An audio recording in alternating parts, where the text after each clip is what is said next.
Imagine you were living 40,000 years ago. The world is very dark at night. The only sounds you hear are the wind in the trees and the animals in the distance. In a small cave, a group of humans is sitting together. One person picks up a dry bone from a bird. They have carved small holes into it. When they blow air into the bone, a beautiful, high sound fills the cave. This is the first flute. It is one of the oldest musical instruments in the world. Think about that for a moment. Even in the hardest times of human history, we wanted to create beauty. We wanted to make sounds that expressed how we felt. But music didn't just come from instruments. It came from us. Our ancestors used their hands to clap rhythms. They used their voices to hum and sing. Perhaps they used these sounds to keep away the fear of the dark. Or maybe they sang to celebrate a successful hunt. We don't know for sure, but we know they were just like us. They felt joy, pain, and love. Music was their way of sharing those feelings without needing complicated words. It was a bridge between people. Even back then, music was a way to connect. It was a tool for survival and a gift for the soul. The first drum might have been a hollow log hit with a branch. When that rhythm started, everyone's heart began to beat together. That is the magic of music. It brings us into the same rhythm. It tells us that we are not alone. These early sounds were the beginning of a long, beautiful symphony. A symphony that is still playing today in your headphones and in your heart. As thousands of years passed, humans began to build great cities. We see the rise of powerful empires like Egypt, Mesopotamia, and Greece. In these places, music became even more important. In ancient Egypt, people believed music was a gift from the gods. They played harps and lutes during religious ceremonies. They believed music could help souls travel to the afterlife. Can you see the grand temples? Can you hear the soft sound of strings echoing against the stone walls? Music was everywhere. In the land of Greece, music was not just for fun. It was a part of science and math. Famous thinkers like Plato and Pythagoras studied music carefully. They believed that music could change a person's character. They thought that listening to good music would make you a better, kinder person. They even believed the stars and planets made music as they moved through the sky. The Greeks gave us the word music. It comes from the Muses, who were goddesses of creativity. For them, being an educated person meant you had to understand music. In the great stadiums of Rome, music was loud and exciting. They used brass instruments to celebrate victories in war. It was the pop music of the ancient world. Music was a way to show power. It was a way to bring thousands of people together in one voice. But it was also personal. A mother in Mesopotamia likely sang a lullaby to her baby, just like mothers do today. A worker in a field used a rhythmic song to make the long day feel shorter. We see that music was becoming organized. People began to realize that certain sounds fit together perfectly. They were discovering the rules of harmony. These ancient melodies were the foundation for everything we hear today. They show us that music is a universal language shared by every empire and every culture. We move forward to the Middle Ages. This was a time of great faith and giant stone cathedrals. During this era, music lived inside the church. Imagine walking into a cold, quiet church. Suddenly, you hear voices. There are no instruments, only the sound of many men singing together. This is called Gregorian chant. The melodies are simple and slow. They were designed to help people feel peaceful and closer to God. For a long time, this was the most common music in Europe. But slowly, something changed. Composers started to add more voices. Instead of everyone singing the same note, people sang different notes at the same time. This is called polyphony. It was like a beautiful puzzle made of sound. Then came the Renaissance. This word means rebirth. People became very interested in art, science, and the beauty of the human experience.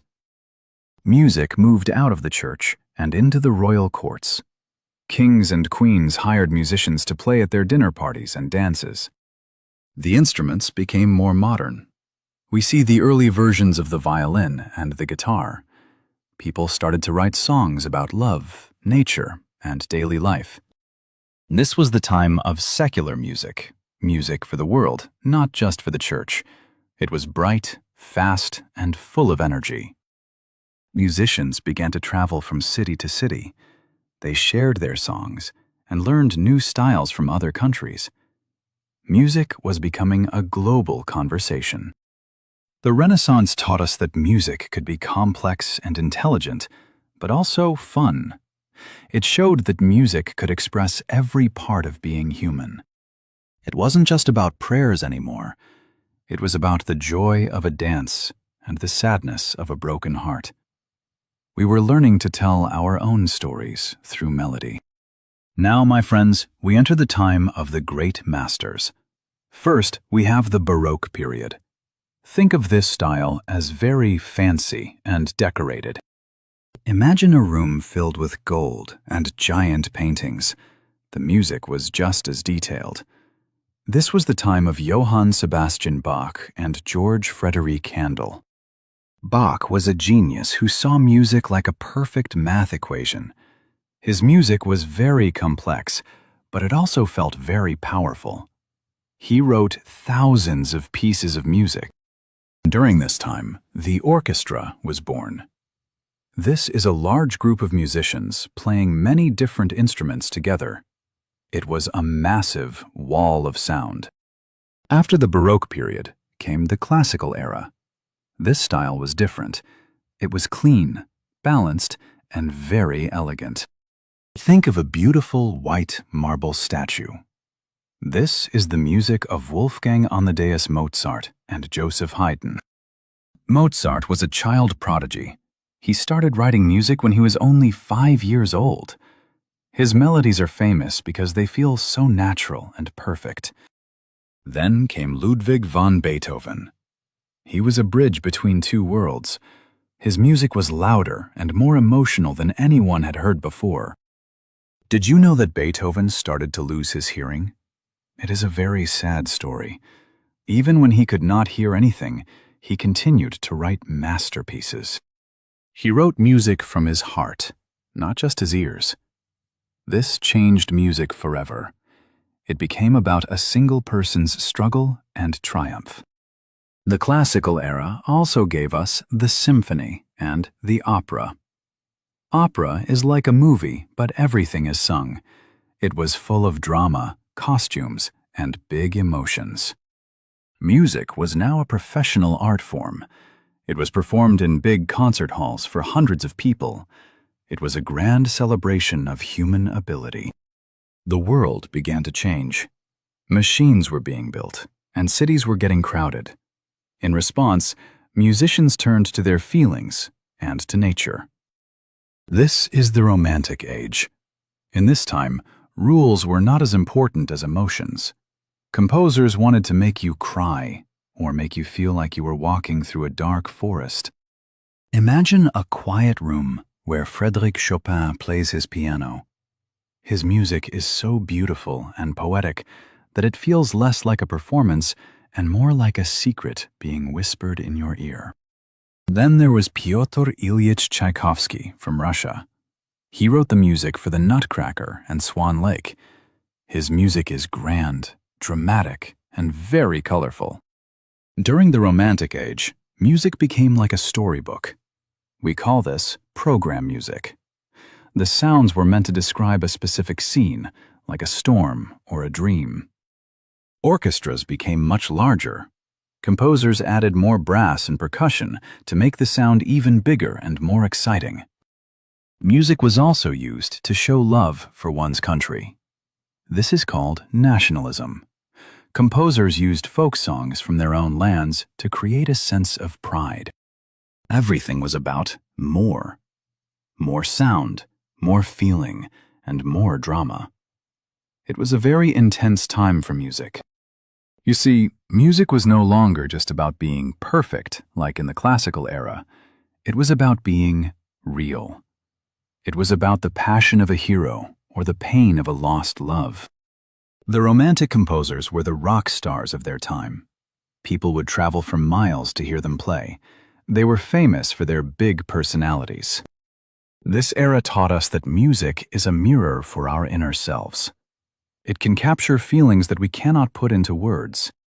It reminds us that even when the world changes with technology, our hearts stay the same.